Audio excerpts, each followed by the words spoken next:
కార్తీక మాస నియమాలు, విధులు.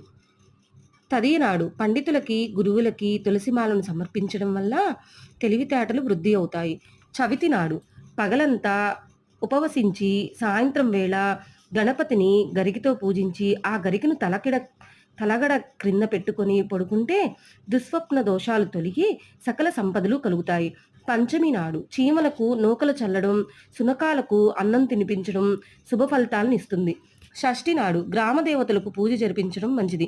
సప్తమి నాడు జిల్లేడ పూలతో గుచ్చిన దండను ఈశ్వరునికి సమర్పిస్తే సంపదలు వృద్ధి అవుతాయి. అష్టమి నాడు కాలభైరవ కాలభైరవాష్టకం చదివి గారెలతో దండ చేసి కాలభైరవునికి సమర్పించడం వల్ల ధనప్రాప్తి కలుగుతుంది.